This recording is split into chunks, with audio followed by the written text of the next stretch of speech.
আজকে আমরা পড়ব এইচটিএমএল প্রোগ্রামিং কিভাবে লিখতে হয়। আমরা আগের ক্লাসে দেখেছি এইচটিএমএল প্রোগ্রামিংয়ের ক্ষেত্রে এইচটিএমএল ডকুমেন্ট ট্যাগ হলো প্রধান উপাদান। তাহলে এইচটিএমএল এর মাধ্যমে ওয়েব পেজ তৈরি করতে গেলে আমাদের বলেছিলাম যে নোটপ্যাডে লিখতে হবে। তাহলে নোটপ্যাডে লিখতে হলে আমাদের নোটপ্যাড ওপেন করতে হবে। তাহলে এইভাবে আমরা জানি কোথায় নোটপ্যাড আছে, তাহলে নোটপ্যাড ওপেন করা হলো। এরপরে এখানে আমরা এইচটিএমএল প্রোগ্রামটা লিখব, যেটা তোমাদের বইয়ে দেওয়া আছে নমুনা ওয়েব পেজ। দেখো, খালি কয়েকটা জিনিস দেওয়া আছে। এইচটিএমএল শুরু, হেড, টাইটেল, বডি, মানে একটা ছোট প্রোগ্রাম। তো এইভাবে লিখতে হবে। প্রথমে এইচটিএমএল দিয়ে তারপর স্ল্যাশ দিয়ে এইচটিএমএল শেষ, এর মাঝখানে, মানে প্রোগ্রামটা সবসময় এইচটিএমএল দিয়ে শুরু হবে আর শেষটা থাকবে স্ল্যাশ এইচটিএমএল। এরপরে থাকবে হেড, তাহলে হেড লিখলাম।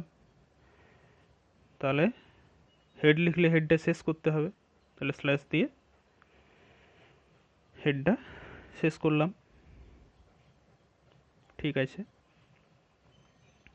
হেডের মধ্যে থাকে আবার টাইটেল, তাহলে টাইটেল ট্যাগটা লিখতে হবে। তাহলে টাইটেল ট্যাগ, টাইটেলে দেব my first web page, my first web page.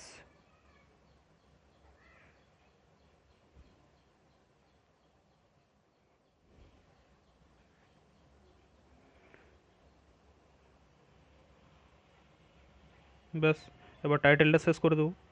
এই টাইটেলটা কোথায় দেখা যাবে? যখন এটা রান করাবো ব্রাউজার দিয়ে, তখন এই জায়গায়, এই যে যেমন এখানে নোটপ্যাড লেখা আছে এই জায়গায় দেখা যাবে টাইটেলটা। ঠিক আছে, উপরে আনটাইটেল নোটপ্যাড যেখানে লেখা আছে ওইরকম জায়গাতে মাই ফার্স্ট ওয়েব পেজটা দেখা যাবে। এবারে আমরা টাইটেলটা শেষ করে দিচ্ছি। বেশ, এরপরে টাইটেলের পরে আসবে বডি। বডিটা কোথায় দেখা যাবে? আমরা ওয়েব পেজে যে সমস্ত তথ্যগুলো দেখি সেগুলো এই বডির মধ্যেই থাকবে। যা কিছু অডিও ভিডিও থেকে শুরু করে টেক্সট, গ্রাফিক্স, পিকচার, সমস্ত কিছু। এখানে আমরা এত বড় ওয়েব পেজটাতে শুধুমাত্র একটাই জিনিস লিখব, সেটা হচ্ছে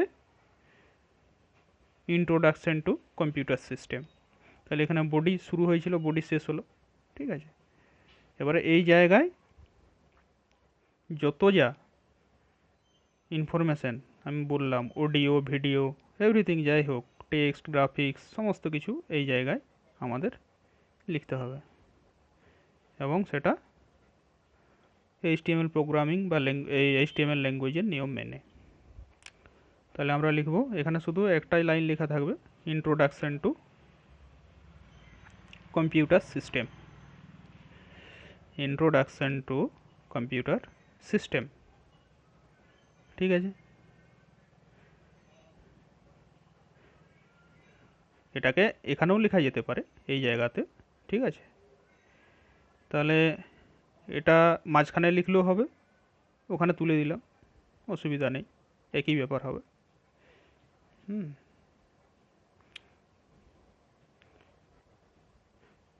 আচ্ছা, এটা এই পুরো ধরে দেখা যাবে, পেজ ধরে দেখা যাবে ইন্ট্রোডাকশন টু কম্পিউটার সিস্টেম, আর টাইটেলটা উপরে দেখা যাবে মাই ফার্স্ট ওয়েব পেজ। আচ্ছা, এবারে এটাকে সেভ করতে হবে। তাহলে ফাইল মেনুতে গিয়ে সেভ বা সেভ অ্যাজ যে কোনো একটা অপশনে ক্লিক করলেই হবে। আমরা সেভ অপশনে ক্লিক করলাম। তাহলে এইখানে ফাইল নেমের জায়গাতে ফাইল নেমটা লিখতে হবে।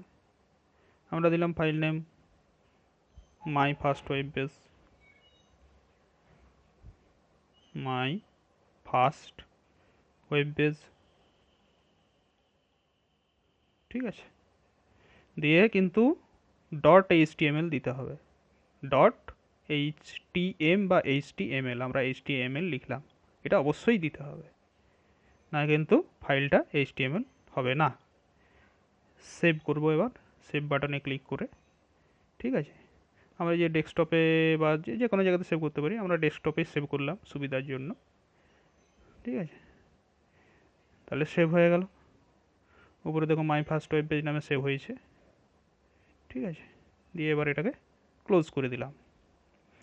ক্লোজ করার পর আমরা ওটাকে ওয়েব ব্রাউজারের সাহায্যে খুঁজবো। এই যে ডেস্কটপে আমরা সেভ করেছি, যে মাই ফার্স্ট ওয়েব পেজ, এখানে সেভ হয়ে গেছে। আমার ক্রোম ব্রাউজারটা বাই ডিফল্ট করা আছে বলে ক্রোম ব্রাউজারে কিন্তু নিয়ে নিয়েছে মাই ফার্স্ট ওয়েব পেজ, মানে ওই এইচটিএমএল পেজটা ক্রোম ব্রাউজার দিয়েই খুলবে, কারণ ক্রোম ব্রাউজারটা বাই ডিফল্ট করা আছে। আমি যাই খুলি ক্রোম ব্রাউজারের সাহায্যেই খুলি, বাই ডিফল্ট করা আছে। এখানে ওপেন উইথ খুলেও করা যাবে, যেমন গুগল ক্রোম দিয়ে বা ইন্টারনেট এক্সপ্লোরার দিয়ে। গুগল ক্রোম দিয়ে আমি খুললাম, এটাই সুবিধা হবে। এখানে দেখো ইন্ট্রোডাকশন টু কম্পিউটার সিস্টেম, এটা হচ্ছে ওয়েব পেজ, হ্যাঁ। এই যে উপরে লেখা আছে মাই ফার্স্ট ওয়েব পেজ আর ইন্ট্রোডাকশন টু কম্পিউটার সিস্টেম, এটাই হচ্ছে ওয়েব পেজ। পুরো পেজটার মধ্যে এটাই কিন্তু আমি বলেছিলাম যে লেখাটা আসবে হোল ওয়েব পেজের মধ্যে। এবার আমি যা কিছু এখানে পরে যদি বড় প্রোগ্রাম করি এখানে লিখতে পারবো, ঠিক আছে। এই হচ্ছে ওয়েব পেজ। আচ্ছা, উপরে এই যে দেখা যাচ্ছে মাই ফার্স্ট ওয়েব পেজ, তাহলে ক্লোজ করে দিলাম।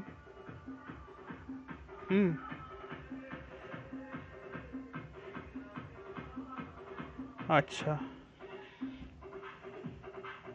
এইটা হচ্ছে নমুনা ওয়েব পেজ।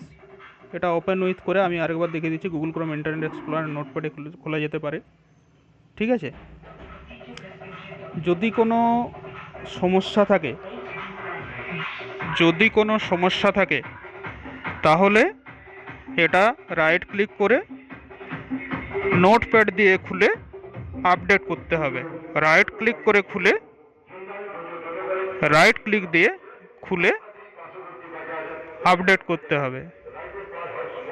তাহলে ধরো এইখানে হেডে একটা গোলমাল হয়েছে, যেরকম লিখেছি সেরকম আসছে না, তাহলে সেখানে হেডটাতে ক্লিক করে মুছে আবার ঠিক করে টাইপ করে সেভ করতে হবে, দিয়ে পুনরায় সেটাকে রান করাতে হবে। তাহলে এই হচ্ছে আমাদের first web page.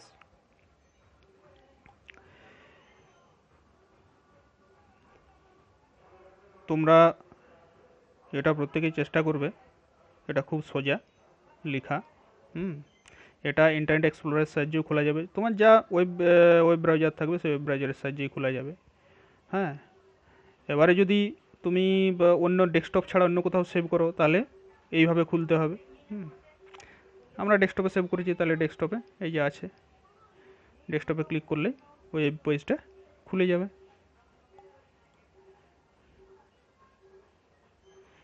My first web page, যদি এটা যদি বাই ডিফল্ট না করা থাকতো তাহলে কিন্তু আমাদের অপশনে অনেকগুলো অপশন আসতো, হয়তো ক্রোম আছে, ইন্টারনেট এক্সপ্লোরার আছে, মজিলা ফায়ারফক্স আছে, তার মধ্যে যেটাতে ক্লিক করব সেটা দিয়ে ওপেন হবে।